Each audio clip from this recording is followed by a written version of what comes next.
Presiden Jokowi menghabiskan waktu 5 jam di Kabupaten Sumba Tengah, NTT. Terima kasih Pak Jokowi. Selamat datang di Nusa Tenggara Timur. Setidaknya kehadiran Bapak sudah menunjukkan bahwa NTT itu istimewa. Luar biasa, tanpa kawalan RI1 tempuh hujan badai, tinjau food estate NTT. Ditulis oleh Emmanuel Doren dari so.com. Presiden Joko Widodo didampingi Menteri PUPR Basuki Hadi Mulyono, Mentan Syahrul Yassin Limpo, Seskap Pramono Anung dan Gubernur NTT Victor B. Laiskodat meninjau kawasan food estate yang terletak di Bukit Ngora Lenang, Lai Paterang, Desa Makata Keri, Kecamatan Katikutana, Kabupaten Sumba Tengah, Provinsi NTT, Selasa 23 Februari 2021.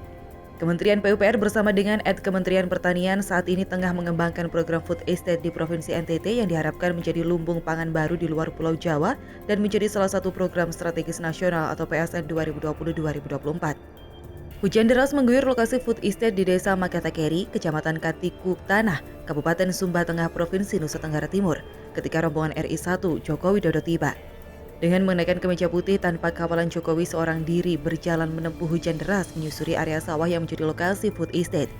Kejadian RI1 tempuh hujan badai di tengah luasnya hamparan sawah yang berpotensi adanya petir dengan menggunakan payung hitam seorang diri ini direkam dan dibagikan Dekri Christopher Katupu di akun Facebooknya. Hingga tulisan ini diturunkan, postingan ini sudah mendapat 3.250 like, 1.300 komentar, dan kurang lebih 1.700 kali dibagikan. Postingan ini mendapat tanggapan positif dari masyarakat NTT dan juga masyarakat NTT yang berada di perantauan. Semua pada umumnya terharu, bangga, dan bahagia karena sepanjang sejarah hanya Jokowi RI1 yang berkenan menginjakkan kakinya di Pulau Sumba. Dekri Christopher Katupu dalam komentarnya mengungkapkan betapa bahagianya dia ketika akun FB Tri Batubal menyuruh dia mencari kesempatan untuk berfoto dengan RI1. Lihat jarak dekat saja hati sudah senang sekali, Alen. Kapan lagi bisa lihat presiden dari jarak 5 meter, Alen? Akun FB Rambu Meha pun ikut menanggapi. Aduh, sungguh luar biasa Bapak Presiden, tak kenal panas dan hujan. Langkahmu begitu pasti yang membuat masyarakat Sumba berbangga dan terharu dengan ketulusan hatimu. Tuhan memberkati. Akun FB Simon Fahik pun tak mau ketinggalan. Luar biasa Bapak Presiden tanpa dikawal menerobos hujan lebat. Tuhan lindungi senantiasa Bapak Presiden kami. Akun Mia Ina menulis hati terharu melihat pemimpin besar turun ke ladang. Sehat selalu Bapak Jokowi. Ketika RI1 sendirian melintasi sawah di tengah hujan deras, netizen sempat dibuat cemas. Bahkan ada yang mengkhawatirkan keselamatan Presiden Joko Widodo. Akun FB Sidik Oskra misalnya mengkhawatirkan hujan deras yang berpotensi petir. Waduh, Bapak Presiden nekat. Padahal di sawah biasanya banyak petir kalau sedang hujan. Semoga petirnya tak mau datang saat itu. Semoga aman sampai akhir acara. Ragam komentar netizen membuktikan bahwa masyarakat Indonesia, khususnya NTT, menaruh hormat dan cinta yang mendalam untuk RI1. Bahkan tanpa ragu-ragu ada netizen menyebut RI1 dengan sapaan akrab Umbu Jokowi.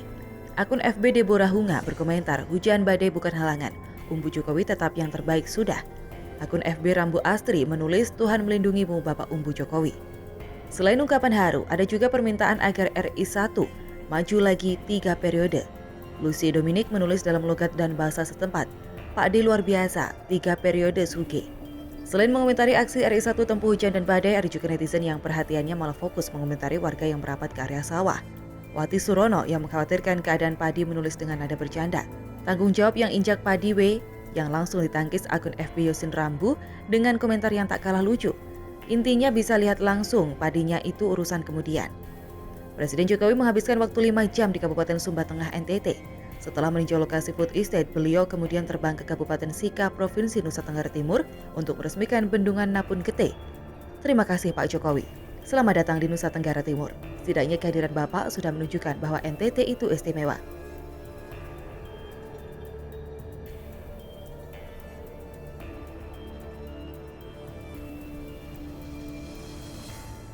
Harapan kita semua agar kedepannya juga terus dilakukan perekrutan putra daerah Papua, agar Papua semakin menjadi tuan rumah di negerinya sendiri, bisa membangun dan mengejar ketertinggalannya dari daerah lain. Salut, pemuda asli Papua dididik menjadi TNI untuk jaga Papua tetap NKRI. Ditulis oleh Cak Sud dari so.com. Luar biasa Papua dalam hal ini Provinsi Papua Barat, dengan kreativitasnya memanfaatkan otonomi khusus yang disandang provinsinya, para pemimpin di sana, gubernur dan pangdam bekerja sama dengan para bupati, camat, dan tokoh adat setempat sudah berhasil menyiapkan 1.000 orang pemuda dan pemudi asli Papua untuk menjadi prajurit Tentara Nasional Indonesia. Program tersebut muncul saat Jenderal asli Papua Ali Hamdan Bogra yang masih berpangkat Mayor Jenderal diangkat Kepala Staf Angkatan Darat atau Kasat Jenderal TNI Andika Perkasa menjadi Pangdam 18 Kasuari Papua Barat pada April 2020. Cita-cita luhur beliau sebagai putra asli Papua untuk membangun tanah kelahirannya dengan membangun sumber daya manusia di Papua Barat patut diacungi jempol. Luar biasa salut kita bagi Jenderal Hamdan Bogra. Tetapi sayangnya beliau dipindahkan ke Mabes. Namun program 1000 tentara asli Papua tetap berjalan dan dilanjutkan oleh Pangdam 18 Kasuari penggantinya Maijen TNI Inyoman Cantiasa. Mungkin banyak di antara kita juga yang masih belum tahu bahwa di Papua ada 2 provinsi, yaitu Provinsi Papua dan Provinsi Papua Barat. Provinsi Papua Barat termasuk provinsi yang masih baru, sebuah provinsi yang terletak di ujung barat Pulau Papua. Manokwari adalah ibu kotanya. Sebelumnya nama provinsi ini adalah Irian Jaya Barat yang ditetapkan dalam Undang-Undang Nomor 45 Tahun 99. Berdasarkan Peraturan Pemerintah Nomor 24 Tahun 2007 tanggal 18 April 2007, nama provinsi ini diubah menjadi Papua Barat. Papua Barat dan Papua keduanya merupakan provinsi yang memperoleh status otonomi khusus. Provinsi Papua Barat meski telah menjadi provinsi tersendiri, tetap mendapat perlakuan khusus sebagaimana provinsi induknya. Provinsi ini bahkan memiliki KPUD sendiri dan sudah menyelenggarakan pemilu untuk pertama kalinya pada tanggal 5 April 2004. Di Provinsi Papua Barat sendiri, sebelumnya wilayah teritorial militernya ada di bawah Kodam 17 Cendrawasih. Akan tetapi sejak 2014 telah menjadi Kodam sendiri dan disebut Kodam 18 Kasuari, dengan pangdam pertamanya adalah putra asli Papua, yaitu Mayor Jenderal Jopie Onesimus Wayangkau. Diresmikan pada 19 Desember 2016 oleh Kasat Jenderal Mulyono, Kodam 18 Kasuari menaungi wilayah antara lain Korem Biak dan Korem Sorong. Dengan berdirinya Kodam ini maka bertambah kuatlah kedaulatan NKRI di wilayah Papua khususnya di wilayah Papua Barat.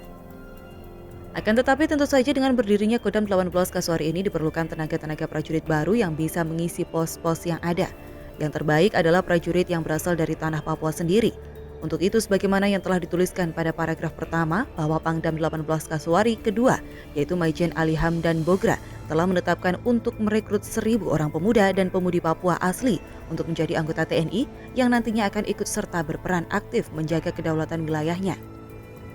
Lalu pada akhirnya dengan bekerja sama dengan Gubernur Papua Barat Domingus Mandacan, maka dimulailah formasi penerimaan 1000 bintara asli Papua dengan memanfaatkan dana otonomi khusus. Dan dengan persetujuan dari Kasat, akhirnya memberikan kuota khusus berupa dibukanya penerimaan calon bintara TNI sebanyak 1000 orang putra daerah Papua atau yang biasa disebut dengan orang asli Papua.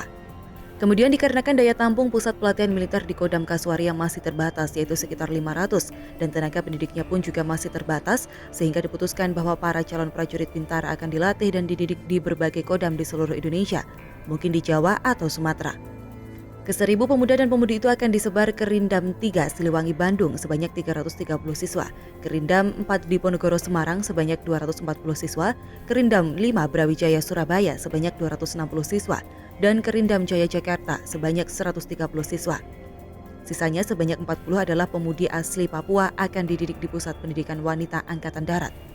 Rencananya pendidikan akan dilangsungkan selama 20 minggu dimulai sejak 4 November 2020 dan berakhir 23 Maret 2021.